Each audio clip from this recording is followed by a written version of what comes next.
మంచిది మన ప్రభువును మన రక్షకుడైన ప్రభు యేసుక్రీస్తుని మీ అందరికీ వందనాలు తెలియజేస్తూ ఉన్నాను. మనమందరం కూడా దేవుడును వెతుకుతున్నటువంటి మనకు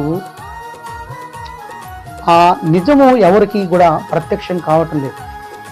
అయితే నేను ఆయన సేవకుడిగా మీకు తెలియజేసేది ఏంటంటే, మీరు దేవుణ్ణి వెతికేటప్పుడు దేవుడు ఎవరు అని తెలుసుకోవాలన్న ఆతృత మీకు ఆశ ఉన్నప్పుడు మీరు వెతకాల్సిన తీరు ఒకటి ఉంటుంది.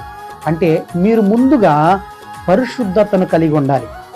ముందుగా మీ పాపములు మీరు ఒప్పుకోవాలి. ముందుగా మీ త్రాగుడిని విడిచిపెట్టాలి. మీరు చేస్తున్న అపవిత్రత కార్యాలు విడిచిపెట్టాలి. దూషణకరమైన మాటలు విడిచిపెట్టాలి. అప్పుడు ఓ నిజమైన దేవా, ఎవరైనా ఉన్నారా, నాకు ప్రత్యక్షం అవ్వగలవా అని మీరు అప్పుడు అడగగలిగితే మీకు ప్రత్యక్షమయ్యే ఒకే ఒక దేవుడు నజరేయుడైన యేసుక్రీస్తు ప్రభు. నేను ప్రకటించుచున్నాను ఆయన.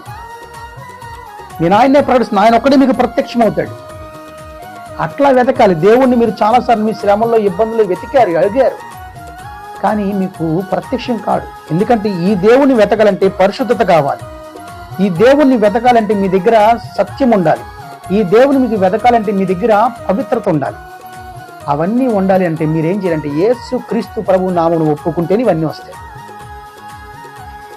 త్రాగుతూ దేవుని వెతుకుతూ వ్యభిచారం చేస్తూ అది ఇంకా అటు ఇటు ఉంటే మన ప్రభు అయిన యేసుక్రీస్తు మీకు దర్శనం ఇవ్వడు.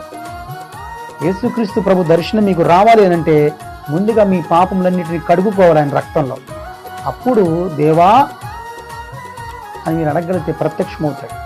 కాబట్టి ఇప్పుడు దేవుని బిడ్డారు, ఈరోజు ప్రభు దృష్టిలో గొప్పవారుగా మనం ఉండాలనుకుంటే కనుక మీరు ఎవరైనా ప్రభువును లేదా నిజమైన దేవుడు ఎవరైనా ఉన్నారా అని చెప్పి మీరు అడగాలి అనుకుంటే కనుక ముందుగా మీరు చేయాల్సింది, నా పాపము నేను ఒప్పుకుంటున్నాను, నేను పాపములో పుట్టి తిని పాపములో పెరిగి తిని పాపాలు చేశాను, నా పాపములు నన్ను క్షమించండి, ఓ నిజమైన దేవుడా మాకు ప్రత్యక్షం అవ్వండి, మీ దర్శనం మాకు అనుగ్రహించండి, మేము ఈ లోకంలో ఎటుబడితే తిరుగుతున్నాం, మాతో మాట్లాడే దేవుడు లేక మేము వెతుకుతున్నాం, చీకటిలో తడుములాడుకుంటున్నాం, సృష్టిని ఆరాధిస్తున్నాం, సృష్టిని పూజిస్తున్నాం, ఎవరైనా నిజదేవుడు ఉంటే మాకు ప్రత్యక్షం అవ్వరాదు అని చెప్పి మీరు ప్రార్థన చేయగలిగితే మీకు ప్రత్యక్షమయ్యేవాడు ప్రభువైన యేసుక్రీస్తు అని మీకు తెలియజేస్తున్నాను ముందుగానే.